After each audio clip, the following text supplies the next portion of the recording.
It's absolutely apptacular. The Subject Cinema Android app. Everything you need to be a rabid Subject Cinema fan. Subject Cinema, 3-Minute Weekend, Tuesday Digidex, and Front Row 5 and 10. All right at your fingertips and available instantly. Plus, email and voicemail links, Facebook and Twitter hookups, Patreon support specials, and more is coming real soon. Don't just listen, app it. The all-in-one Subject Cinema podcast app. Android version available now at Google Play or on PNR Network websites.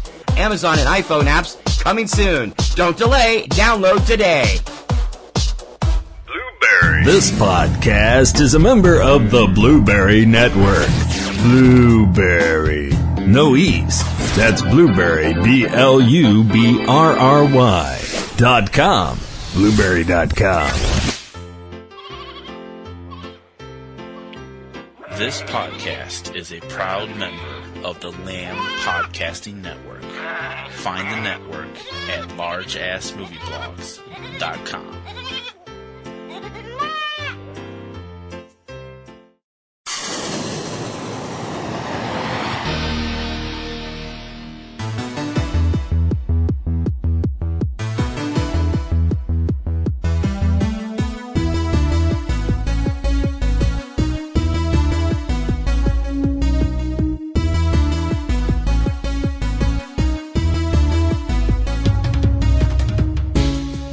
On air, online, on now.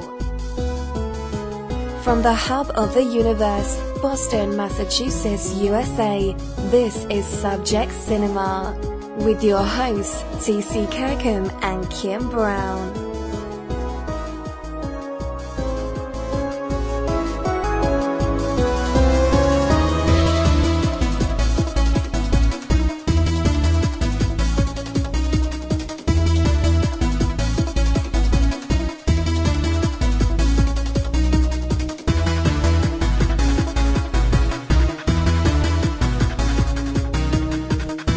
Ladies and gentlemen, please welcome TC and Kim. Yes. Welcome to another edition of Subject Cinema. I'm TC Kirkham. Hi, I'm Kim Brown. Real movies for real people. And this is the start of our 2018 Time Capsule. All month long, we'll be looking back at 2018 and all the crazy stuff that's happened therein. Mm-hmm. We'll take a look at the hits and misses of the year movie-wise next week. We'll take a look at those we lost the week after that. Plus, we have upcoming all of our awards. It's going to be hard. We're running ragged trying to play catch-up because we have not seen everything we should see. No. I'm actually considering truncating my awards if I don't see certain films, so it's like, damn it. This year's been terrible for us when it comes to movie going. Yeah. We've had so many problems with health, and my mom passing away, which screwed things up in the spring, and then you and getting sick not once, but twice, just in time to have the vacation clear, but you got sick before it and before after it. So yeah. We've so that missed really so much kind of time. messed stuff up. It's been a rough year, but, you know, we're persevering. We have plans for next year. I will be making a very special announcement 2 weeks from tomorrow, as we're doing this, day and date, December 2nd. On December 17th, on eCinemaOne.com, I will be making a very big announcement about next year. We are going to be doing something next year that's going to be really neat, and it concerns our film festival coverage, and we hope that you will be tuned in for that announcement in 2 weeks. So this year, what were the big stories? We're going to talk about this year in entertainment news and the kind of crazy stuff that was going on. Later on, we'll have coverage of something else we went to see this week. Mm-hmm. I don't think I think you have to start with the MeToo movement. Hashtag MeToo. Hashtag It's time. It's time. All the hashtag stuff that started late last year with the big fall of Harvey Weinstein, and it just kept rolling after that. Yep. Charlie Rose, Matt Lauer from the news world, both pushed off. I mean, it's just still going on as recently as this week. Neil deGrasse Tyson has been accused. He's fighting back big time, though. Yeah. The fact that Bill Cosby was convicted of numerous acts of rape. He maintains his innocence. Yeah. Has this been good or bad? Well, see, this is where we might wind up having an issue. Speaking as a woman, I feel like I would like to think that nobody would come forward and accuse somebody of something that horrible unless it's true. Then again, I have been accused more than once of living in my own little world full of duckies and bunnies and unicorns, and everybody's always honest and stuff like that. Because that's the way that I try to live. I always try to tell the truth, even when I lie. But, wrap your brain around that one. But, do I think it's a good thing that some of these people who have been using their positions of power to exploit people, to punish people who don't give in to their demands, to flat out hurt people? Yes, I think that's a good thing. If people can... You need to clarify that, because that was about as general as you could get. Which side are you talking about? People like Harvey Weinstein, people like Matt Lauer, people like Bill Cosby. So it's good that they're getting brought down, is what you're saying? Yes, right, it is. Right, okay. If you can, prove that what you say happened. Because we do live in a country where it is supposed to be innocent until proven guilty, and as much as I would like to believe that nobody would ever lie about something like that happening to them, unfortunately, we know for a fact that it has happened. People have gone to jail because someone said, well, this person, raped me or whatever, and then DNA evidence freed them like 10 years later, or the person recanted or whatever. Now, I'm not saying that's happened with the case with Weinstein or anybody like that. Right. I'm just saying that I do think it's a good thing that these people, you have way too many people coming out saying, yes, this person hurt me, this person did this person said sleep with me or I'll ruin your career. And there's too many people that you can say, like, well, all these people can't be lying. That it would be too much of a conspiracy that even Dan Brown couldn't write about. That kind of a vast conspiracy. But that it couldn't be true. On the same token, though, by the same token, I'm getting just a little bit sick of everything, all the ills in the world being attributed to #white men. I'm sick of this. I'm as appalled at what's going on out there as everybody else. Last time I looked, I'm white, I'm a man. I really hate being lumped into that when I am not doing stuff like that. I don't believe in stuff like that. No. I don't believe in this whole toxic masculinity shit that's going on either. It makes me angry that somebody would say that about the entire half of the human race. Okay, that's fair. That pisses me off to no end. Okay, time out. The whole toxic masculinity thing, will you grant me? You don't have to agree with me if you don't want to. Oh, this should be good. No, hold up. Will you grant me that at one point in our history, that was a problem? Back when you had the whole men aren't allowed to cry crap. When you had the whole, be a man. That's not toxic masculinity. Bull crap, it That's isn't. not what they're referring to. Well, that's what I think of when I think of toxic masculinity. But that's not what they're referring to. And that's not even the same thing. Okay, all right. That's fine. They're basically saying anything touched by men is poisonous. No, that's stupid. Yeah, it is stupid. I mean, do I think men have done some goofy crap over the years that I think happened because they're compensating for something? Yeah, well, I do. I don't deny that men are a terrible race of people when it comes to certain things.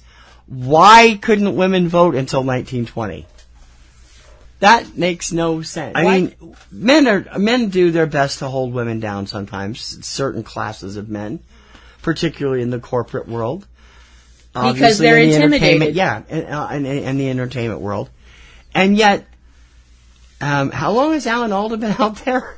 Well, yeah. Alan Alda is one of the biggest feminists on the planet. And right. He's been around for 40 years in a major way. Right. Of course, he had a big story this year himself, being diagnosed with Parkinson's disease. Mm-hmm. I just get irritated but when people... Let me finish my thought. Sorry. I get irritated when people have to point and place blame on one generality of something rather than finding specifics. That's the difference between the MeToo movement and the toxic masculinity people. These people are blaming men for everything. MeToo is specific about who it's blaming and what it is and why it works. Mm-hmm. It's why it works, although I admit I'm not happy with the number of people that they've gone after for slight, something that would be perceived as a bad joke, as suddenly becoming, a major career killer. Yeah. I understand what you're saying. I mean, we're not talking about the Harvey Weinsteins, the Kevin Spaceys, the Bill Cosbys, these people that have done terrible things to people over the years. And I'm still not all that certain, because they've never actually come out and said what the deal with Jeffrey Tambor is. Other than the fact that I know it pissed off Jessica Walter, who brought it up at the Arrested Development thing when they came back. But they've never come out and said exactly what he said. There's no, there's a difference between a physical attack, such as Harvey's, and just being a douchebag. That the worst they did was say something. Well, no, I understand. Well, to be honest and with you... that irritates me. Hold on. I would like to say something, and you may not agree with me on this, but I would like to think you would, because you and I both went through this as younger people. Mm-hmm. People need to learn words hurt. Yes, I agree. And the way I feel about people that are like, oh, well, that's just a joke. People need to lighten up about blah, blah, blah. Women are so tight about things, blah, blah, blah, and they get so offended, blah, blah, blah. Let me just put this in a way that I think everybody can go along with, okay? Think about something before you say it. If you see a woman walking down the street... That ain't gonna work in this day and age. Hold up. Let me go. If you see a woman walking down the street and you think that, wow, that's a really pretty girl, before you yell out, hey, nice ass, sister, or something like that, think for 1 second, that's somebody's sister. That could be somebody's mother. Would you like it if your sister was walking down the street and some guy said something crappy to her? No, you'd be furious. They've done gender flip sketches of that on TV before. Carol Burnett and a number of other people. But that's what I'm saying. Yeah. If you wouldn't like it if somebody said that to your girlfriend, your sister, your mother, don't do it to somebody else, because that lady is somebody's girlfriend, right, is somebody's sister, is somebody's mother. Right. Okay. I mean, it's common freaking sense. And I realize now think about this for a second. You're getting common sense advice from somebody who carries around a rubber duck in their purse. If you have to with a hat, sunglasses, and a sand pail. Yeah. Well, Fred dresses nice. If you have to take Fred's the epitome of fashion, duck fashion. Mm-hmm. Yeah. If you have to take life advice from somebody like me, you need help, because I'm not well. So, and I admit it. I mean, I'm whimsically eccentric, and I admit it. So if I can see stuff and go, whoa, dude, that's not cool, and you're supposed to be a mature, responsible adult, blah, blah, blah, you've really effed up. But the thing that you were saying before about, how you're so sick of the whole toxic masculinity, blah, blah, blah, and all that stuff like that. Can I bring up one area where I would think you would agree with me is apparently full of toxic masculinity that personally I never knew about? What? The Star Wars fandom. Oh, well, yeah. Fandom in general, not just Star Wars. It's happened in gaming. It's happened in all kinds of things. Yeah, I agree. That's ridiculous. The white male fans are like freaking out about, Laura Dern and Kelly Tran and all these people. That's just ridiculous. I mean, especially, although I would be more appalled if that was Star Trek fans, because Star Trek fans have always followed the principles of IDIC. Yeah. Which in itself is kind of evil when you think about it, but it's like... if you view it that way. Infinite diversity and infinite combinations to me equals homogenization. See, to and me, that irritates me. Okay, but see, to me, it means everybody's different, and everybody's like, you're different, I'm different, they're different, Right, he's different, that's she's the way different. it should be, but that's You know? not how diversity, that's not the definition of diversity anymore. And that is what has led to all this political correct crap out there, that and this cultural appropriation crap out there that has been just ridiculous. I get really fed up with that stuff because I don't do any of that stuff. And I hear these things and I see them on Twitter and Facebook, and they're directed in general at men, usually. Not very often women, at men. And you're right, words hurt. I have been so upset about some of this stuff over the last year, and I don't think anybody really gives a crap what I think, because they're too generalizing it too much. You're right. There's a sticker, a bumper sticker, a gentleman at work has on his car that I truly love, and Yeah. I think it is perfect Okay. to describe life today. Mm-hmm. Be the person your dog thinks you are. Yeah. And there was footage put out from The Hill this week. I have a newsletter that comes to me every day from The Hill, which gives me all the latest goings on in Washington, and she always closes with a cute little video that you can load. And one of this week's was a dog waiting patiently for his mistress to come home after being deployed overseas in the Army. That dog went absolutely ape when he saw her coming down the escalator, and he hadn't seen her for months. People who say dogs don't have a memory of that like that are dead wrong. Oh, no, absolutely. That dog saw that girl and went absolutely nuts. It was so adorable and so wonderful, and she was obviously so happy to see him, too. Mm-hmm. I wish life could be like that. Me too. Doesn't get us very far in life, though. Well, simply put, I know for some people the whole WWJD thing doesn't work for them, and that's cool. You know, if that doesn't work for you, do it this way. WWMRD. MRD? What would Mr. Rogers do? Yeah. And do that. Or WWBBD. What? What would Brian Boitano do? I don't.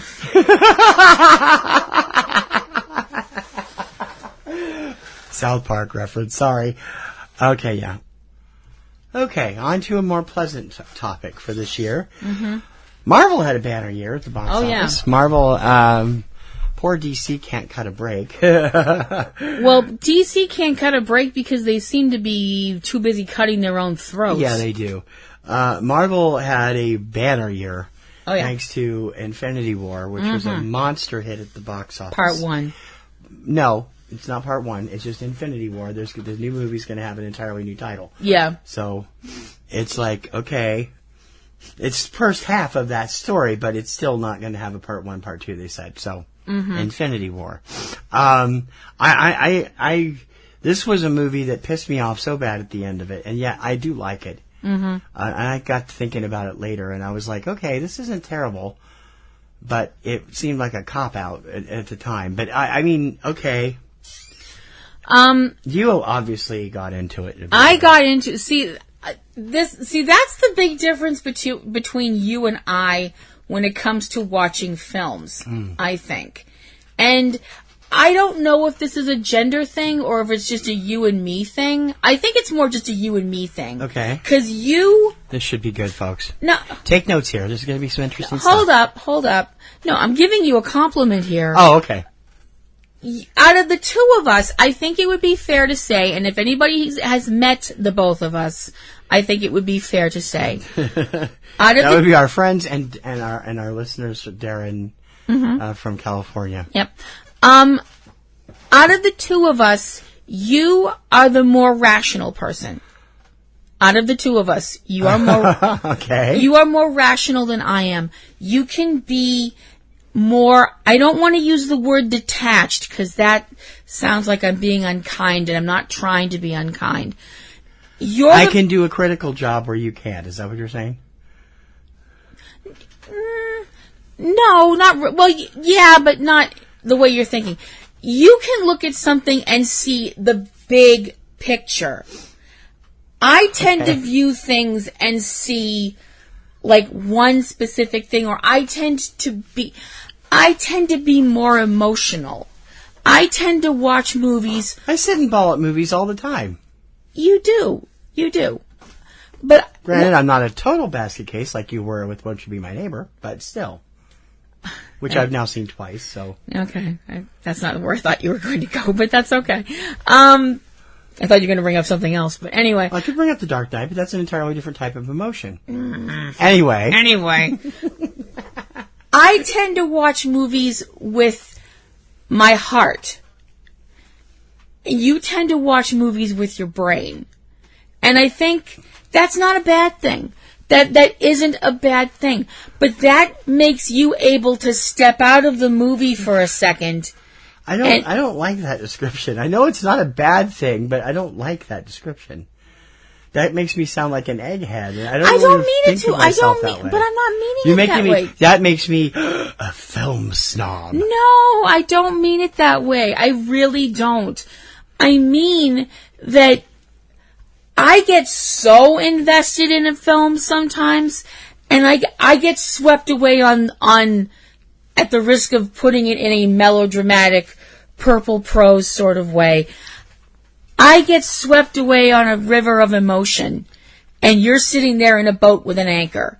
You know, I'm halfway downstream, and you're still sitting there in your little boat, and you're fine. I don't like being manipulated, no. I don't view it as being manipulated, and you do. I don't feel so good, Mr. Stark. How is that not manipulative? Seriously. That is one of the most manipulative moments in cinema history. How is film itself not one big, long manipulation? Because it's not. But you knew what was going to happen already there, and when they manipulate it so it makes it even worse, it's just really scummy. I'm sorry. See, that's where I'm coming from. When we saw Infinity War, right brain versus left brain. When we saw Infinity War the first time, spoiler alert. The only time. Yeah. Well, haven't you seen it since? No, Okay. I have the DVD, but I haven't watched it yet. I may do that this evening, actually. Spoiler alert. For the end, after Thanos. Spoiler alert, almost everybody dies. Yeah. Except the big ones. After the snap, and, well, I don't know if you can say that, because when Black Panther started to disappear. The original big ones. When Hulk, Cap, Thor. And Tony. Iron Man and Widow are still around. And so is Rocket. Well, Rocket's not one of the big ones. Well, Rocket's Guardians. That's a different series. Yeah, but when T'Challa started to disappear, and you could hear the gasps in our theater when we went. I mean, people were like, "Yeah," people were flipping out. Now let's talk about that. Let's change subjects. Mm-hmm. Black Panther was perhaps the most successful Marvel single hero movie, deservedly so, because it was awesome. And now everybody is speculating: will it get the Oscar nominations it deserves? It should. The answer to that question is a big resounding no. Because no matter how bad you should or how bad you think it should, the Academy has never nominated a superhero movie for Best Picture. And there is no reason to believe that is going to change this year. It is very likely to get nominated in the technical categories, as is Infinity War, which they have been nominated and have been honored there before. But in the main categories, Best Picture, Acting, maybe Score, no. It ain't going to happen. So. Score might happen. See, I think that you're being too, cynical. There's a shot, maybe, for Danai Gurira, or Danny Gurira, or however you pronounce her first name, as supporting actress. But it's not much of the idea of Chadwick Boseman getting the Best Actor nomination, if you guys actually believe that, you're living on cloud nine. It is. Then that's where I'm living, because I want it to happen. It ain't going to happen. And it's not going to happen. Even though it should. It probably should, yes. It totally should. Other than the fact that you can't say that because you haven't seen all the other performances this year that might be better than his. I'm saying he should be in there because... And again, we'll switch back to that whole hatred thing. If they don't get nominated, we'll see nothing but hashtag Oscars so white again, which is just ridiculous. It's not about color, it's about content. And I've said that it is about content. It's about the fact that the Academy still, for the most part, looks down their noses at science fiction, fantasy, and horror, and superhero films would count at least as fantasy. There is a chance that could change this year because the Academy has welcomed almost 1,500 new members over the last couple of years, many of whom are younger performers and younger people in the below-the-line industries. So that could be interesting, but I still don't think it's going to be enough. We'll see. I don't know. Well, we're talking about Marvel doing well with Black Panther and Infinity War. Next major film in that market will be Captain Marvel next March. Yes, which we've seen the trailer for. DC, on the other hand. DC EU has been trying. I put one more trying. And trying to have a hit. And so far, out of all the films they've done, they've had one, Wonder Woman. All indications, for some ungodly reason, are that Aquaman will do the same thing. Reviews have been good. Some reviewers have actually called it a Star Wars under the sea. Mm-hmm. It is tracking at $100 million for its first weekend. And it has a bonus weekend coming the weekend before it officially comes out, where Amazon Prime members can see it a week early. Yep. But DC badly needs a hit. Because since they started the universe, bump starting it, like they did, it didn't really work. Nope. Man of Steel was a great movie. Critics didn't care for it. I thought it was the best Superman movie ever made, actually. I still do. And then came, for some unknown reason, Batman vs. Superman. What was the subtitle? Dawn of Justice. Dawn of Justice. Introducing an older, more angry Batman played by Ben Affleck, which I actually liked. I'm sorry. And Wonder Woman, a.k.a. Diana Prince, played by the wonderful Gal Gadot. And that... Oh, yes, and Jesse Eisenberg as Alexander Luthor. There's also other things about the universe, like Suicide Squad. Suicide Squad, Kim loved, I hated. It was just a mash of garbage from beginning to end. Wasting all of it. You liked it. I liked it. Okay, fair enough. You liked it. And the only good performances in the film that really stood out were Margot Robbie's Harley Quinn and Jared Leto's Joker. And everybody thinks that they sucked. And I'm like, okay. I don't find the Amanda Waller character very likable anyway. You're not supposed to. I know, but I mean, I'm to the point where I would prefer to see her not on the screen ever. I love Viola Davis. She's a wonderful actress, but that character is despicable. And I just don't like her. Now, to try and revive the Suicide Squad's chances, they have lured James Gunn over from the Marvel Universe, where he was fired after MeToo movement attacked him for tweets he made 8 years ago, to the point where Dave Bautista is saying he won't do the third film now because Gunn was fired. I mean, doesn't this smack of desperation? First you hire Joss Whedon to come in as the interim director of Justice League after Zack Snyder had to bow out due to family issues. And then you lure James Gunn over to do Suicide Squad. Even though it's the same script. And they're going to use Gunn's script for Guardians, but not let him direct it. It's a mess. Mm-hmm.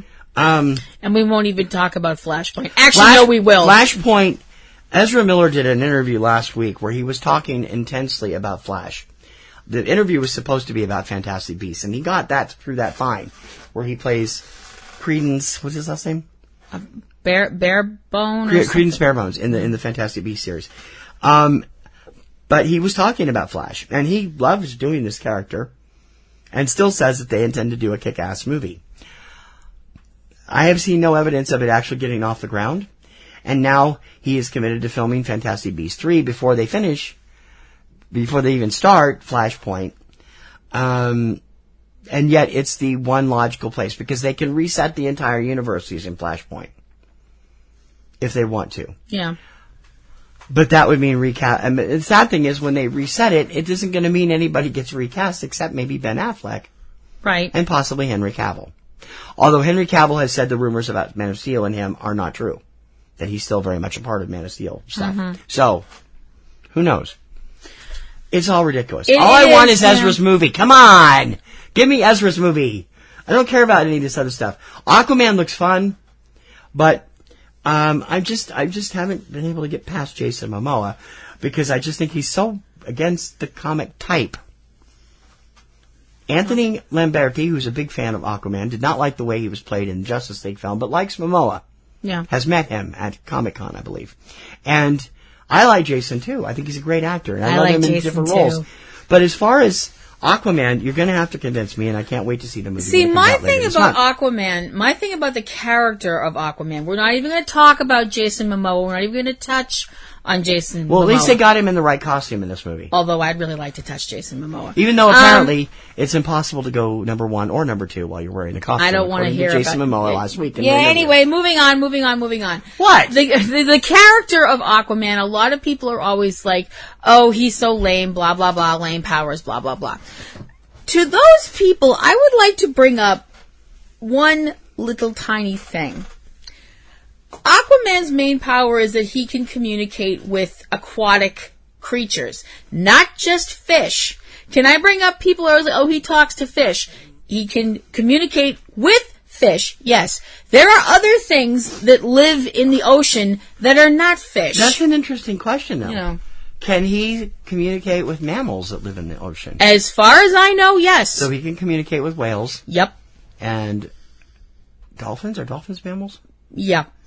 I don't know. Yep. No, Okay. he can. He rides on dolphins. We see him does. riding on dolphins like almost like a surfboard kind of a Right. deal. So yeah, he can. So that's my point. No, you ride stingrays or rays, manta rays, but that's all right. Anyway, moving on. You have a character that can communicate with creatures that live in what makes up more than half of this planet. Yep. And he can basically point at whomever and go, sick 'em. With things that can bite, claw, envenomate, or flat out crush human beings. Explain to me again how this is a lame power? Just saying. So it's poised to be a big hit this Christmas season. We'll see. Yeah. I just really think that DC's got the shaft, and it's all because the people in charge just can't keep their fingers out of it. Well, that and the They fact... need a Kevin Feige. Kevin Feige, or Feige, or however you say his name, is in charge of the Marvel Universe, and he is the one lock-in, hands-off guy at Marvel. DC keeps changing the people, and they keep having different ideas to the point where they have 3 different Joker movies in the pipeline. A Birds of Prey film with Harley Quinn. What? And Flashpoint, and now I've read they have, and Josh Whedon is doing Batgirl, and there's now a script out there from Scarface's scriptwriter for Blue Beetle, of all things. Mm-hmm. What? No, hold on. Now, before you get sniffy, Blue Beetle is strictly a secondary character. Now, wait a minute. So is Batgirl. Hold on. That's not being very fair. Blue Beetle When were Blue Beetle and Batgirl ever members of the Justice League? They weren't. Okay. So that makes them second string. Well, characters. you're Anyway. the Justice League nerd, so you have to like school me on that. I'm the Silver Age Justice League nerd. I don't know the Justice League after that. But my point about Blue Beetle is that he's become more seen in later stuff that you don't watch. I mean, I've seen him in. I saw him on Brave and the Bold. Yeah. So it's not a question. He's not Which was as a terrible show, by the way. Does Dietrich Bader owe you money or something? I actually don't have a problem with Dietrich Bader doing Batman. I didn't like the show. I didn't like the writing very well at all. Okay. Anyway, but I don't like Dietrich Bader. He's fine. He's one of those actors I don't mind when they do voiceovers. Fine. Like Seth Rogen. I don't mind him when he does voiceovers, but I have to look at him. I don't want to look at him. So anyway. The thing with Marvel and DC is just the simple fact that, and I hate saying it this way, because I hear myself about to say these things, and I'm like, good grief, you sound like those people online you can't stand. There does seem to be... Oh, gosh, I don't want to use this word. Use it. There does... I don't want to use the C word. There does... Oh, well, no, don't use the C word. No, not that C word. There seems to be a conspiracy, there I said it, of people, reviewers, whether they're professional reviewers or amateur critics or whatever, that whenever a DC movie comes out, they have to hate it. Yeah. The playlist is the worst violator of that. And I don't get that. The playlist, over the last couple weeks, playlist has been bad-mouthing Aquaman every chance it gets. Even though early word of mouth has been good, early reviews have been good, and it looks like it's going to clear $100 million at the box office. They're still insisting it's going to bomb. Which is something they did with Wonder Woman, too. And they actually had a write-up, a very bad review of Wonder Woman based on supposedly seeing an early cut of it. And then everybody started raving about it, and they had to drop that and put something real up. Mm-hmm. I don't trust the playlist for anything. It's like the Dewey defeats Truman. Although it was worse when Kevin Jaggermuth was in charge over there. Charles Barfield seems to be doing a little bit better job, although he's slamming on DC just as much as everybody else. So it's just an interesting thing. And they, of course, rave about everything Marvel. Right. Everything. Well, see, and I don't understand that. I don't understand... Let's shift into another topic here.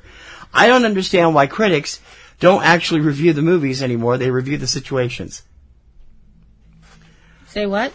Critics, all sorts, sizes, shapes, big name, small name, little internet name, critics, that wonderful social justice warrior groups of critics all came out against Bohemian Rhapsody because they felt it wasn't gay enough. And I mean, you can't actually say that in your review, but every time you look at the reviews, and all it does is tap dance around Freddie Mercury's lifestyle choices. And yet, if you read a positive review, people who are able to objectively look at the film and not the subtext underneath it, that is only a part of it, the reviews are generally good. Why is that? Critics are getting very upset because, I've forgotten his name. The director of Doctor Strange has been calling some of these critics out on Twitter. And they have come down on him in a hate storm. To the point where he was actually going to walk off Twitter until Chaz Ebert stepped in and said, Roger, always loved your work. Don't let these guys get to you. Say what you believe. And now he's going to stay there. Scott Dickerson, I want to say is his name. I might be wrong.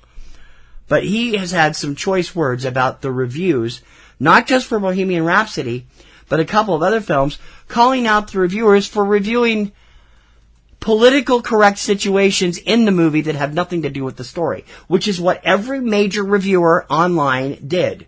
Mm-hmm. David Ehrlich at IndieWire, guilty. Owen Gleiberman at Variety, guilty. Every one of the major, they're reviewing the social situations in the film and not the film itself. And that makes me crazy. Yeah, it bothers me too. It's the whole idea that, now this is something that's actually been, it's been going on ever since movies existed. It has. The idea that certain films are political pieces. Mm-hmm. Or you can view them as political pieces. Yeah, that's a different monster. And some films really are political pieces, and some films you can view as a political piece. The Post was a good example of that last year. But when you have a film that, okay, here's the film right here, and any idea of a political message is way over here. So it's over there. It's over there. Way over there. And you have these critics who are like, well, obviously, this film is really saying blah, blah, blah, blah, blah, blah, blah, what is really my opinion, but I'm trying to shroud it behind my big words in my review. Yeah, that's exactly what it is. That bothers me because that makes me think you think I'm stupid. That bothers me. Where are the true critics of the world today? There's none left. Roger Ebert was the last one, and he passed away six years ago. There's no Pauline Kael. There's no Andrew Sarris. There's no Bosley Crowther. There's none of these people who made their living critiquing the film. Now, I grant you, some people are going to scream at me for including Pauline Kael in that. But you know something? Her opinions were always about the film and then what was in it, not about what was in it first and then the film, which is the way things are done now. Mm-hmm. That really started in spades with Avatar, and it's gone downhill since then. It's everything. There doesn't seem to be the ability to just watch a film and rate it on its film merits now, right? Without diving into what you want to see in the subtext that isn't there, and then by that point you automatically hate the film, which is what happened with Bohemian Rhapsody, which, by the way, did absolutely no good. It's a huge hit at the box office. And also happened somewhat with Fantastic Beasts. It's happened a little bit with Fantastic Beasts, yes, because of Johnny Depp's presence. No, not only because of Johnny Depp's presence. And because they also didn't get really into Dumbledore's backstory of being gay. Yeah. Because it had Which nothing was something Joanne came up with after the books were finished, by the way. Yeah. Well, I don't have any problem with that. She's the creator. I don't have a problem with it either. You know? I don't really give a flying But crap my if thing is Dumbledore that there gay were people that were like, I mean, nobody flat out said it. I'd actually have more respect for them if they flat out said it. We didn't like this movie because Dumbledore's not gay enough for us. You know, they came out and said it. They just said it in very veiled terms. Well, that's what I'm saying. Screw veiled terms. Veils are for brides. Everybody else should, sorry, I'm a Sagittarius. That's the way we are. We say what we feel. It's right there. Boom. It does it does seem ridiculous. But my thing is the fact that unless it's, Dumbledore might like vanilla ice cream with sprinkles on it. Unless that is inherent to the story. If you threw that in there just because you were trying to appeal to the Dairy Commission, it would be stupid. And people would call you out on it because it was pandering. Mm-hmm. And I just... Which is, I think, why George Takei got so angry with the producers and directors on Star Trek Beyond. Is that the third one? Yeah. Because we see Sulu with his same-sex partner in a brief scene and their daughter at one of the where they stop for one of the star bases. Isn't it after everything's over? No, it's near the beginning. Before everything actually starts. Oh, yeah. And he felt that was pandering. And they did, and he felt they were pandering to him because George came out about 10 years ago and has not been very secretive about it. He's been very as open. Well. He shouldn't George have to be. George and his husband are two of the most outspoken, outlandishly funny people I've ever seen. Yeah, and they're awesome. And I really think that he had a right to be angry, and fans got all upset with him for being that way. And I'm like, well, you know something? He originated that character over 50 years ago. And if he says he didn't believe Sulu was gay, then Sulu must not be gay. There was no reason to throw that in. Hold up. Let me finish. Sorry. Except for the fact that they were trying to nod to George, and George didn't want it. Okay. Okay, at the risk of playing devil's advocate. Oh, God.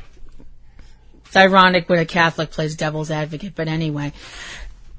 Is it like rain on your wedding day, ironic? Or like a free ride when you've already paid, ironic? Okay, thanks, Alanis. That's enough.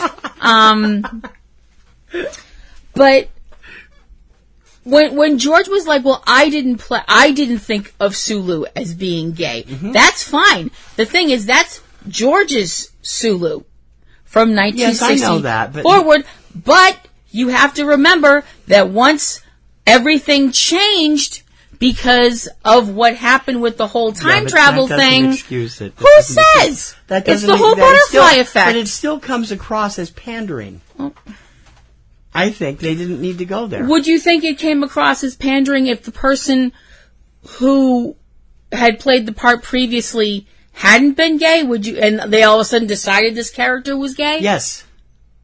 Okay. Well. Because I think they did it strictly as what they meant to be a nod towards George, and George didn't want the nod.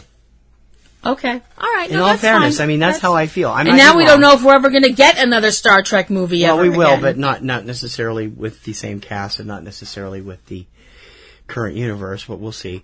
So that's just interesting. And speaking of Star Trek Discovery became the first show to premiere in the Star Trek universe in a number of years, becoming the flagship series of CBS All Access online service late last year.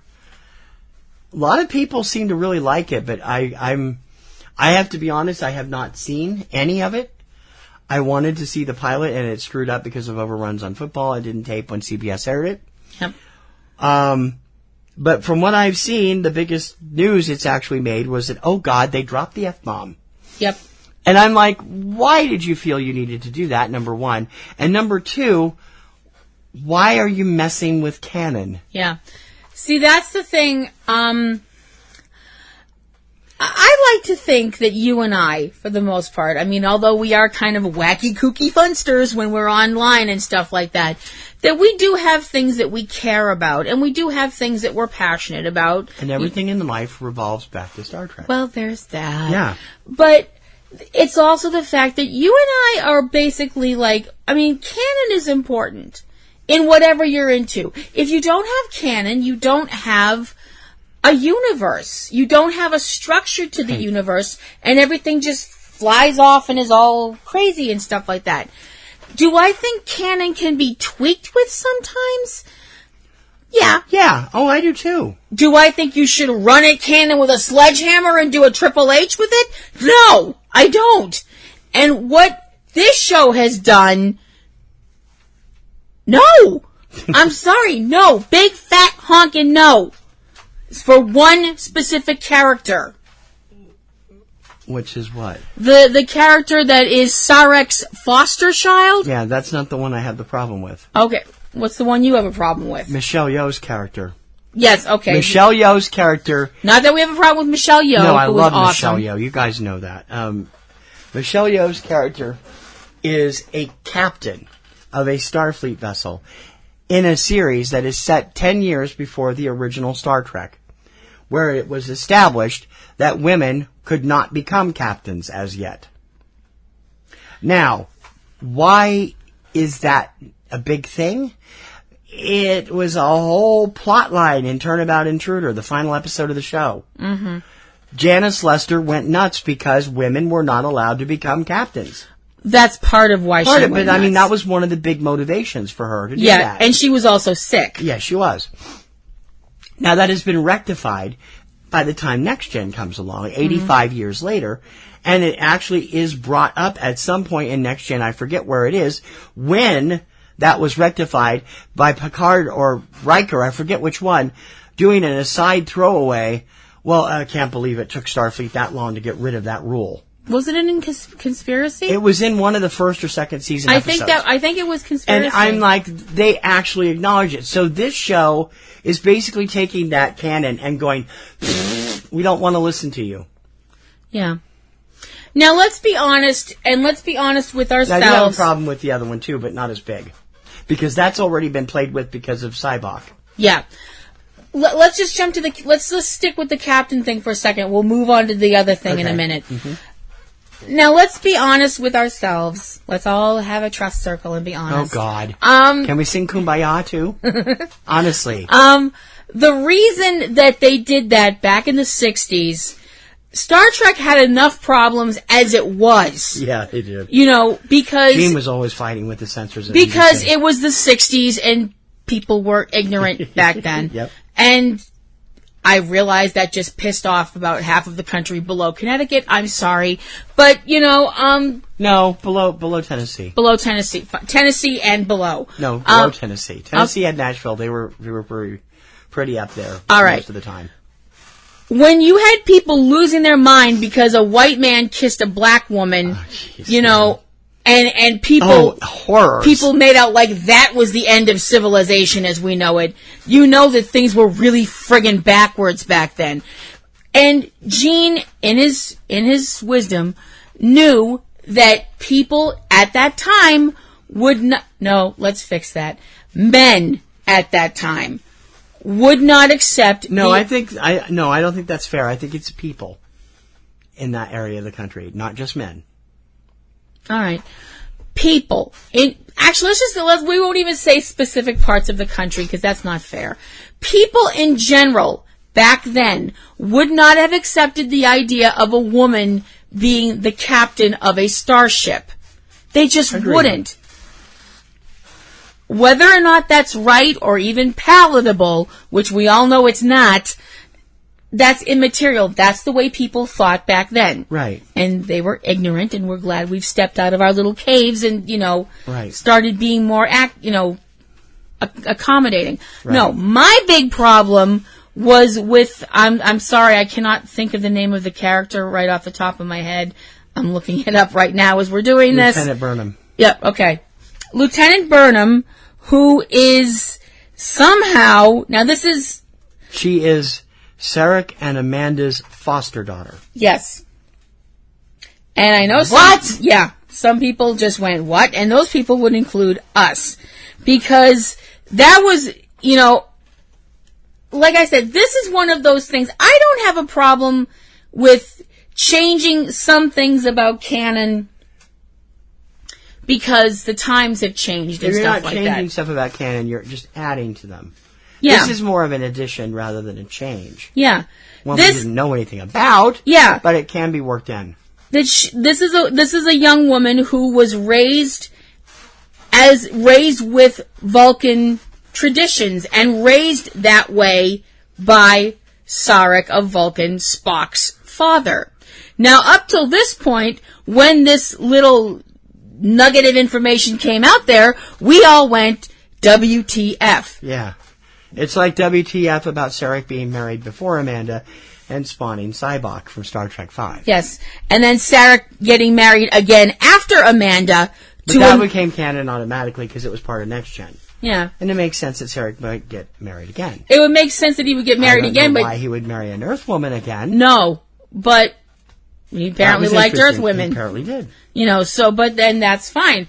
But it's just one of those things where you do kind of go, wait a minute, what?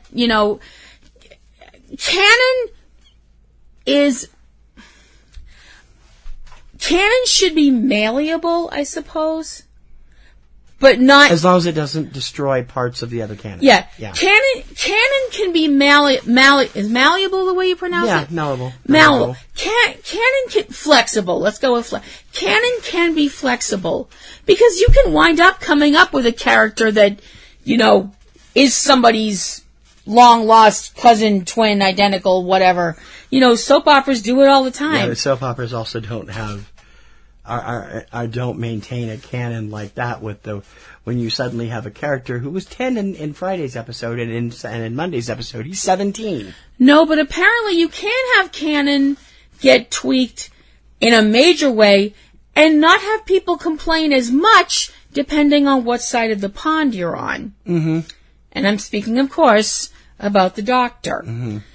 This past incarnation of the Doctor... The current incarnation. Current incarnation, when the Doctor regenerated as a female, played by the awesome Jodie Whittaker, who is amazing and incredible. Although we haven't seen the Doctor yet, we've been waiting till we can binge on it, so it's like okay. Now, there was some outcry. It wasn't much, surprisingly, but it wasn't people losing their damn minds like they did when the first trailer came out for The Force Awakens and the Stormtrooper helmet came off and there's a dark-skinned man, and you had some people that just lost their beep, because they just couldn't handle the idea that all of a sudden Star Wars So White wasn't so white anymore. Let's segue into that from Star Trek, because we talked about that. We touched on this briefly on other shows, but what happened with Star Wars fandom? This year has been a major year because so many people were upset by Rian Johnson's take on Luke Skywalker and the whole universe in general, that some fans blame the women of Star Trek, and they're all white male fans who have been out there screaming. They drove Kelly Tran off of Twitter. Yeah. And she's a delightful young performer. And Daisy Ridley has had her problems with them, too. And so has John Boyega to some extent. And, I mean, really. Well, see, the thing Oscar Isaac seems to be the only new character that seems to be not catching the flack from these fans. The thing is... What happened? As much as I've never known Star Wars fans to be like that before. Yeah, but see, hold up. Wait a minute. Well, I'm not the Warzy that you are. So no, see, the thing is, as a Warzy, I have been a Warzy since I was, so big. 7. She was 7 when it came out. I remember. Or 9. I remember being in that theater, and I remember my soul being moved by that film. And I know that sounds very like, oh, come on, you weren't even into puberty yet, but it did. I was a little kid going, this is important to me. And I remember looking over at my sister who's sound asleep and going, this is saying a lot about our relationship. 5. Yeah, I know. Yeah, but the thing is, it said so much about our relationship because we're such polar opposite people. That's not to say my sister's a bad person, because she certainly isn't. She's a lovely person and a great mom. Hi, Joy. But people want to say, people like you and I want to be like, oh, well, we don't know where these people are coming from. I honestly don't. Yeah, but we can't honestly say that. If we look at ourselves honestly, these are the same nerf herders. Point your finger at me and tell me I can't do something. I'm pointing it at me, too. These are the same nerf herders that drove Jake Lloyd out of the business. These are the same people that were telling a little kid that they ruined Star Wars for them. And these are the same people that probably didn't help the fact that Jake wound up with a mental illness. And Jake was diagnosed with schizophrenia last year. Yeah, Jake, if you're out there, bruv, hope you're feeling better and hope you're doing well. But the problem is that it's something that you said we were talking about before, the internet. Now, the internet's not the problem. It's the fact that you have all these people on the internet who don't use the internet the way the internet was supposed to be used. The internet is supposed to be used as a place where I have an idea. I'm one person over here and I have an idea. I'm another person and I'm way over here and I have a different idea. And we both come together and I say my idea and he says his idea. I wish I had video of this little finger puppet thing she's doing while she's talking. I talk with my hands. I'm sitting here almost busting a gut. I talk with my hands. I can't help it. So it's like... I'm going to put cameras in so we film every time we're doing these shows. Then you better warn me because I look like crap right now. I know. You'll have to start dressing. Dressing up. Do not give people the wrong idea. Anyway, so it's like, I have my idea, you have your idea. So we sit here in our underwear. Who cares? Shut up! I'm kidding. And, I share my idea with you. You share my idea. You share your idea with me. And then I go my way and you go your way. I have your idea in my head now and you have my idea in your head now. And what do the ideas say, darling? Well, I'm just saying that it could be anything, but it should be something good and positive. It can be a brownie recipe for all I care. But my point is, that's what the internet was supposed to be for. The problem is... You know what the problem is with the internet? What? You're going to get this reference. I don't know that our listeners will. The problem with the internet is it became what I would term worms and plastic minnows. Okay. You're hearing part of the conversation and ending up absorbing only what you hear and not actually what's being said. That's one way. That's a reference to a Dexter's Laboratory episode. If you actually got that, I'm so impressed. See, where I was going is my whole idea of my little analogy here, that's the way the internet was supposed to work. The problem is that there are lots of places on the internet that are just basically one big echo chamber. It's you going in and saying, well, I think Star Wars sucked because, ew, girls. And you have all these other guys that have never been on a date in their life and have never known the touch of a woman. Okay. Oh, you don't know that. I didn't use the term neckbeards. Ooh. Sorry. You're going to cut that, aren't you? Yes. Maybe. Anyway. But you have all these people that have the same opinion you do, Nobody's got anything new to say. And it's all just, yeah, we feel the same way. Girls, they suck, blah, blah, blah. She's talking about Twitter, in case you don't know. I don't just mean Twitter. I mean, there's a lot of message boards and things there's like that. Other message boards out there, too. But the primary culprit is Twitter. And you have so many people use Twitter for everything it's not supposed to be. And it's just terrible. But you have these people that apparently were out there all this time. Yeah. That I never knew about, you never knew about, because all the people that we hang out with are open-minded, non-sexist people who are not trash, and that... We do? Where?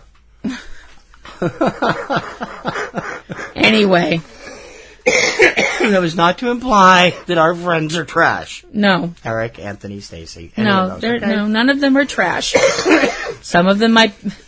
Sorry. Some of them might be psychotic, but they're not psychotic trash. Okay. Anyway, but my point is that we'd all like to be like, oh, well, we don't know where these people came from. Yeah, we do. They were always out there. Bubbling under the surface. Yeah. Yeah. The problem is that this time when they turned on the light, the roaches didn't scatter. You know, that's what the problem is. Yeah, it is. You know, so... And that bothers me because Star Wars is supposed to be about the idea that one person can make a difference. And it isn't. You know what, though? It isn't happening. It's always men against women on those. Mm-hmm. It started, another good example was 2017's Ghostbusters. Poor Leslie Jones. Was that who it was, Leslie Jones? Yeah. Got, left Twitter because she was just inundated with stuff after Ghostbusters came out. All this racist hatred, sexist crap. The same thing that happened to Kelly Marie Tran from Star Wars. Mm-hmm. And I'm like... and also Laura Dern to an extent for her character. Not quite as bad. Not because as bad. Laura, thankfully, Laura's a white woman. They weren't too upset with that.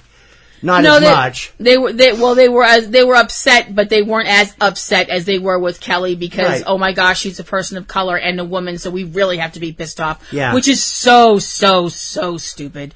But it's a simple fact. And so much of this era, which is terrible. It's a fact. Would you tell me why people like this felt like they had carte blanche after President Trump was elected? I don't recall Trump actually ever saying anything about white supremacy or anything like that, one way or the other. He's done some stupid things, for sure, but, I just don't know why that suddenly became a big thing in the forefront, that it's all President Trump's fault. I don't think so. Well... It's partially, maybe, but not all of it. I don't know, and I keep out of politics. I usually keep politics out of it, I keep out of politics. Needed to bring that up. Completely. Yeah. But my whole thing is a simple fact that, and this might get me in trouble, and you might want to cut this, I don't know. No, I'm not going to cut much of it.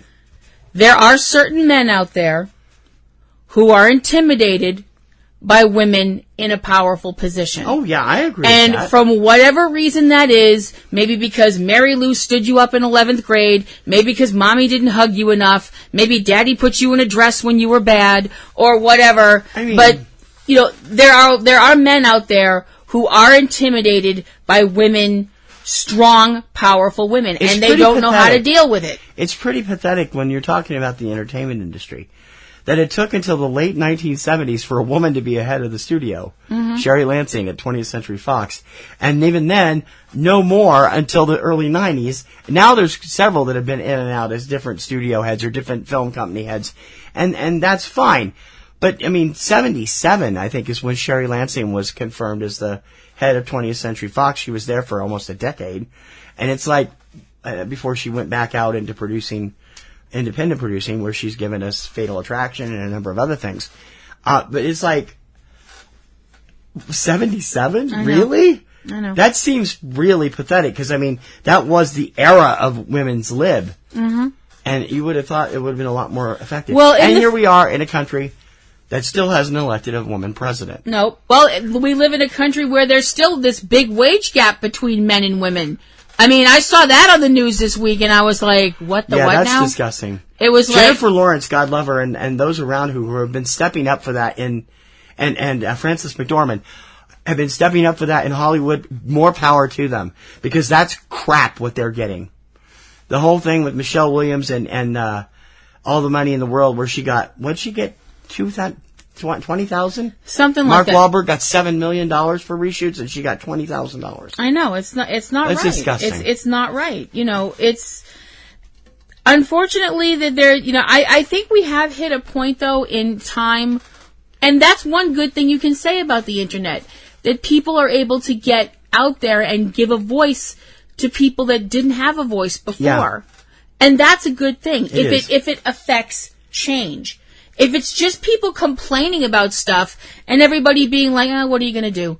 Then nothing gets done. Right. If you are a voice for change, even if the change doesn't happen in your lifetime, you've started it. And once you start once you kick that snow off the top of the hill, it's going to keep rolling and rolling and rolling and getting bigger and bigger and bigger and bigger. And sooner or later, it's not going to be able to be stopped. Yeah. And like I said, you may not be here.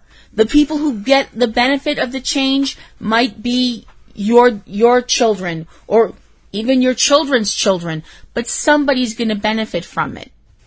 And not all change is good. No, not all change is good. And I bring that up because this is going to be the last part of this story, last part of this discussion. Right now, we're on the verge of a possible complete overhaul of the internet as we know it, thanks to Articles 11 and 13 of the European Union impressing their will on the entire world, which I'm surprised the United Nations haven't stuck in and said you can't do this. I am too, to be honest with you. There's all kinds of problems. Article 13 will probably literally wipe YouTube off the map. A number of other video companies, which, if that happens, I'm coming for you people in the European Union Parliament, because if you guys wipe that stuff off the internet, that means you've taken Theo Taplitz's career away from him, and I'm not going to be happy, because he's on Vimeo with his original stuff, and I'm like, I adore his stuff and adore him as an actor, and I'm not going to be happy if you screw up his videos because of that. I'm not going to be happy if you screw up all the stuff on YouTube. We're trying to do stuff on YouTube, original stuff, also stuff for the Kirkham Report. We're getting hit right and left with these pity-ass little copyright things that just don't allow us to not monetize, which we don't monetize anyway, so it's not really hurting us. But there are a few that have become bothersome, right. and I have had a hell of a time working around them. And this is all going to get worse if you don't stop it. You can get involved by going to don'twreckthe.net and getting involved. It'll give you places you can write, places you can go, information you need to read, because net neutrality in America is up on the courts right now. It'll start in February. We need to set that aside for right now and focus on Europe and get it to understand you cannot implement laws that will screw up the internet for the entire world. You simply do not have that right. No, that's true. Absolutely not. If this was something America if it was only limited to Europe, it would be fine, but it's not. What they're doing will affect the entire world. Right. If this was something America was doing, people would be howling for our heads. Yeah. But I don't understand why they're just being like, oh, it's Europe, who cares? They're not. There are people here who care a lot. Yeah, I know. Most of them are involved with podcasting, blogs. If 13 goes into effect, memes will become illegal. Memes, for God's sake. They're parody. They're funny. They're supposed to be funny. And then if you host one, you could be liable for thousands of dollars of fines in euros. Even if you're in the United States. That's stupid. That's wrong. That's stupid. We have to stop this. Don't wreck DONTWRECKTHE.net. Go over there and find out all of this stuff, because that's going to be one of the biggest stories of 2019. Whether we can stop this or whether the internet as we know it will cease to exist. And it could happen as early as February. So please get involved. I think that's enough news. We have tons of weird stuff going on. I'm sure we missed a lot. If you've got anything we missed that you'd like us to bring up in one of our other year-end shows, please write us, subjectcinema@PNRNetworks.com. If you have any comments or anything that you'd like to deliver on our commentary here, and I'm sure we might have punched a few buttons along the way. Yeah. Again, subjectcinema@PNRNetworks.com. Real movie Movies for real people. Subject Cinema. All right, Kristen, I am so excited that you've decided to do a podcast with me, but what are we going to do a podcast about? There's so many other movie podcasts. We got to do something original. Well, I'm a big fan of Disney movies. What about something like that? That's just kid stuff. What do we want to do that for? Did you know that The Avengers is a Disney movie? Or that Pulp Fiction is a Disney movie? Pulp Fiction is not a Disney movie. It's technically owned by Miramax, which is part of Disney. We are still going to talk about the Disney animated movies, though, right? I thought you said that was kid stuff. Well, I've got 2 kids. I got to be a good dad and stuff. So be sure to subscribe to the Walt Sent Me podcast, where we discuss the various subsidiaries of the Walt Disney Studios, including the animated movies. It's available on iTunes, Podomatic, and wherever you find great podcasts. And I swear, it's not kid stuff. Subject Cinema. This past week, we were, last Tuesday night, at one of the screenings of a very important anniversary. Yes. Kim was quite anxious to go, and I honestly had never seen it on the big screen and wanted to go, as we attended Fathom Events' 40th anniversary celebration of the classic 1978, the granddaddy of all the superhero movies, serious superhero movies, Superman, starring Christopher Reeve, Gene Hackman, and Margot Kidder. Yep. Superman, which was also referred to as Superman the movie or Superman the motion picture, depending on where you saw it, was directed by Richard Donner. And it's not the Turkish Superman, by the way. No.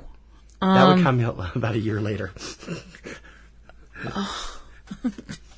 Very bad twitch just happened.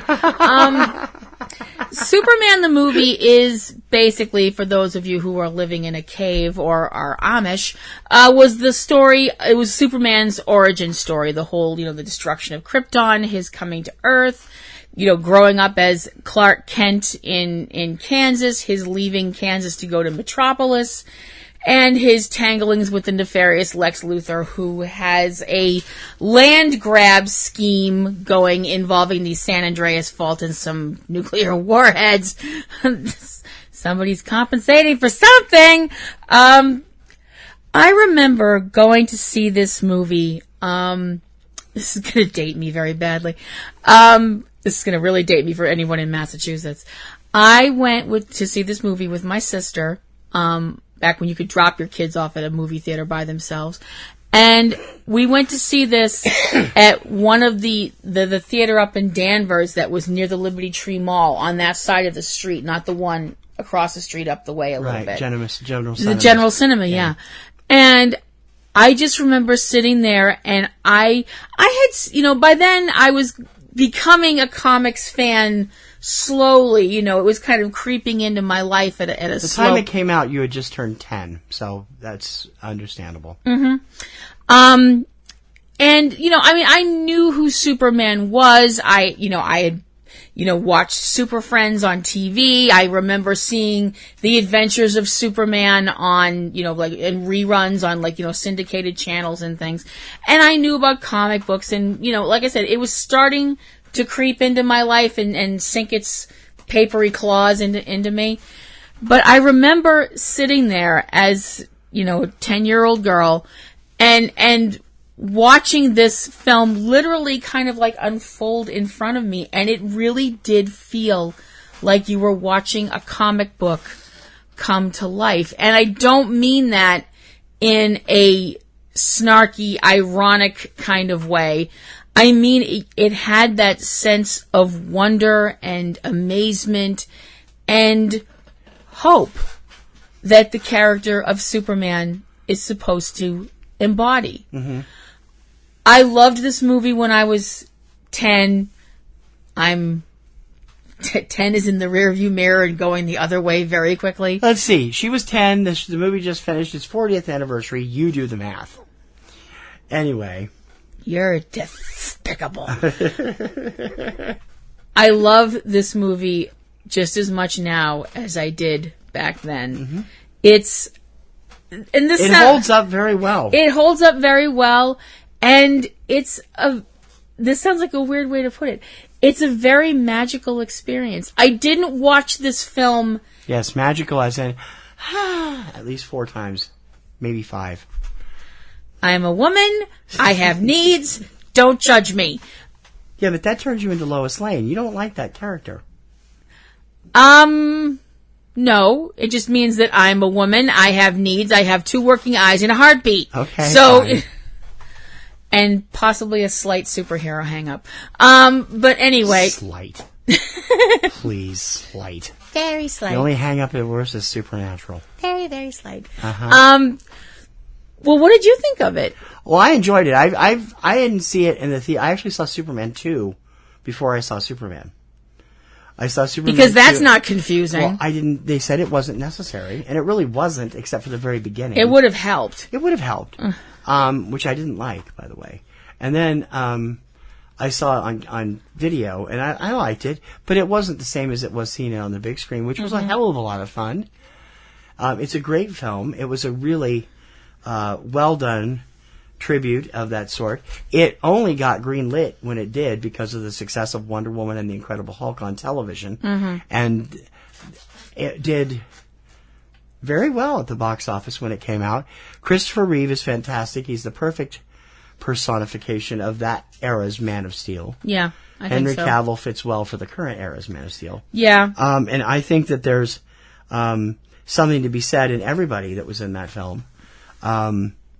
Jackie Cooper was odd casting for Perry White, but outside of that, it was fun to see Gene Hackman. Although I always thought he was kind of a Faye. I wasn't going to go there.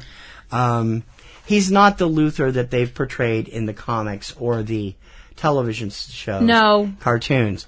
But he's still good in this. See, I remember Luthor as being a lot more Faye. I mean, I don't know how else to put it. I remember him being a lot more. What exactly does that term mean? To me, it means that he doesn't come off as a threat. That Okay. he doesn't come off I just threatening. wanted to clarify that. I don't want you to get letters and napkins. No, I'm not. I don't mean effeminate or anything like that.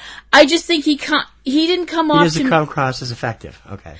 He didn't come When you have across a bumbling idiot like Otis working for you, that's not a surprise. Well, see, that's the thing. If you want to tell yourself you're the smartest person in the room, surround yourself with stupid people. But Luthor didn't do that usually in the comics. Well, no, his whole thing was he was the greatest criminal mind, blah blah blah, etc., and so on and so forth. But I don't know. I liked. Maybe I'm just seeing it with more adult eyes now. I mean, I think it's interesting that both Marlon Brando, who plays Jor-El in the early segments of the movie, and Gene Hackman got top billing over Christopher Reeve. Well, Christopher Reeve was an unknown at the time. He'd only done soap operas, and of course he became a major star later, and then his accident took him out of the business for 2 or 3 years, and actually did come back and continue to act, usually as himself in various roles. Yes, but he also did he did play a character part on Smallville, and he was also in a TV film remake of the Hitchcock classic Rear Window, playing the Jimmy Stewart part. Right. I think that, to me, Superman the movie is always going to be one of these special superhero films to me. It's always going to hold a very special place in my heart. And some people might be like, oh, well, that's a nostalgia thing. And it isn't. It really isn't. It is in a way. Partially, I think.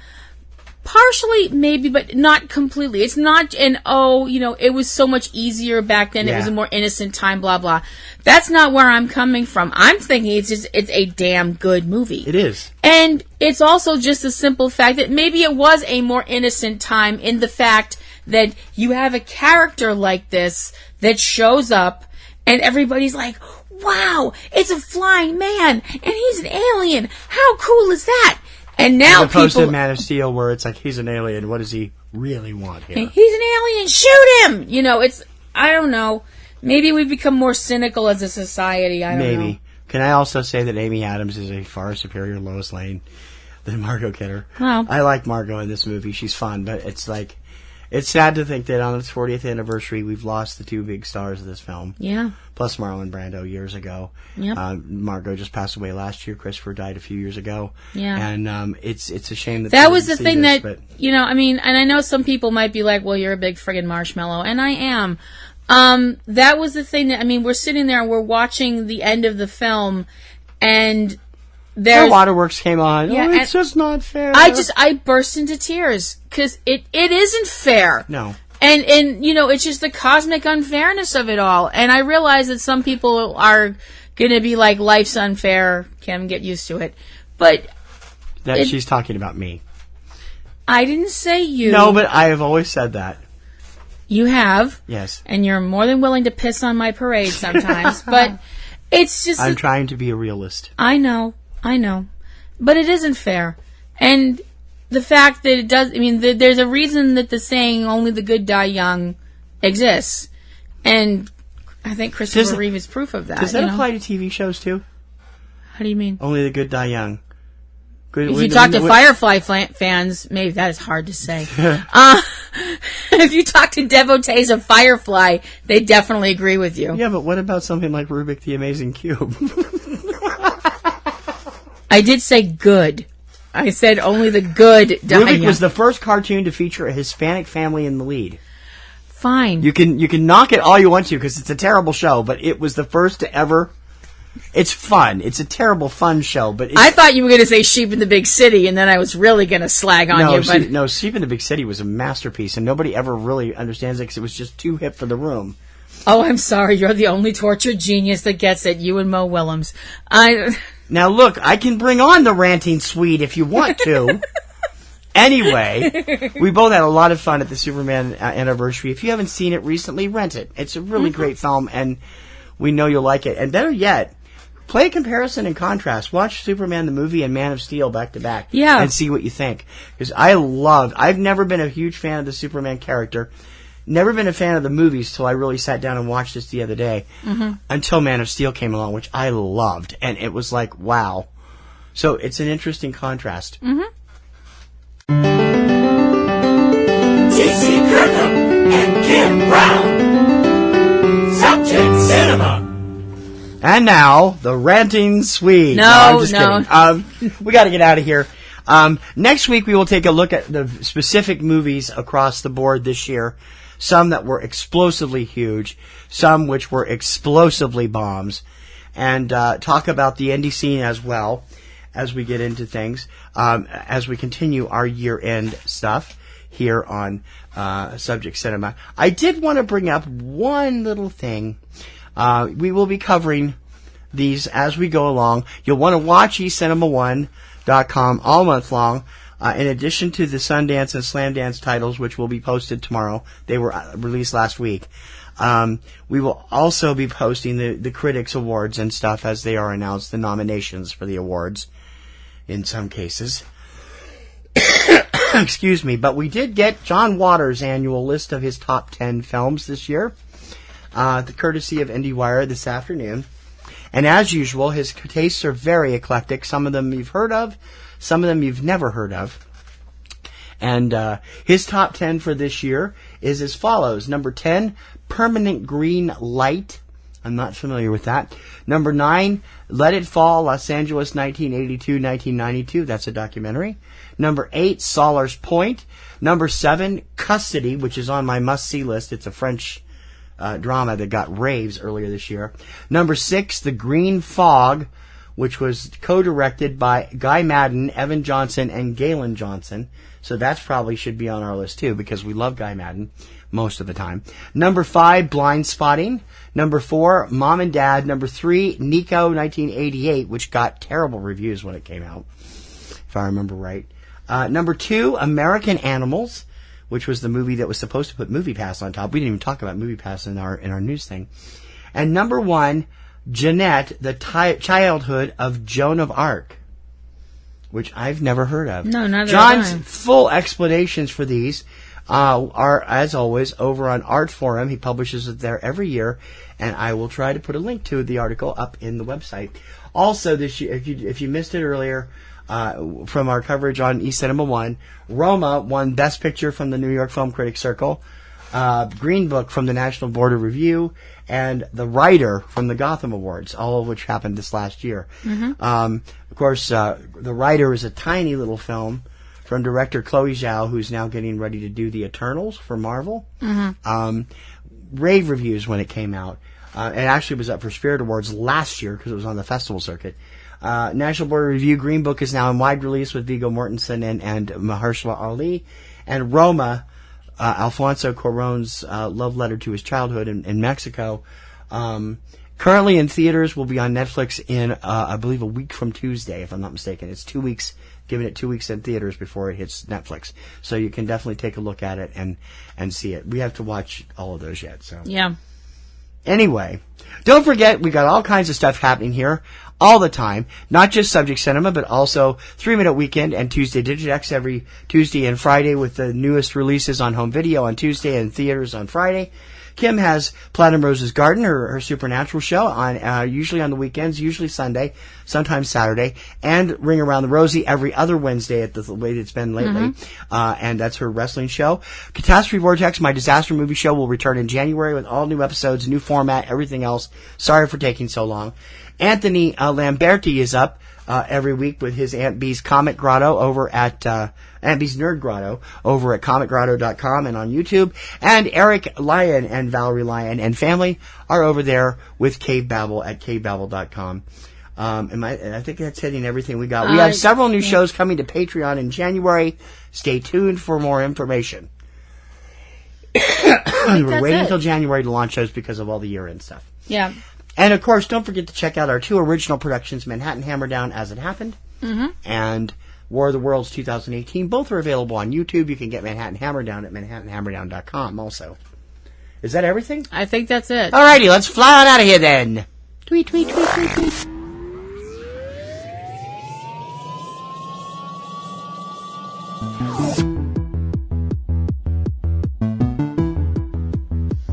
I'm sorry, that should have been cheap, cheap, cheap, cheap. No, it shouldn't have. ITC Kirkham. I'm Kim Brown. May your popcorn always be buttered. And may your roses always be in blue. TTFN. Bye now.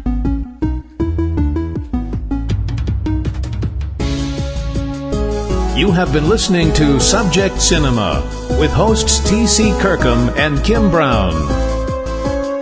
Subject Cinema is produced by PNRNetworks, Boston, Massachusetts, which is solely responsible for its content. Subject Cinema theme performed by Eric Lyon. Subject Cinema is recorded and produced using Sony Vegas products. Subject Cinema is copyright 2018 by PNRNetworks under a Creative Commons license.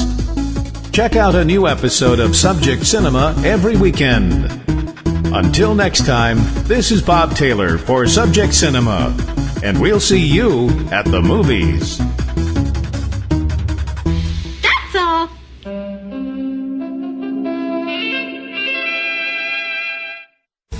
Podcasting's choice. From coast to coast, continent to continent, right here 24/7.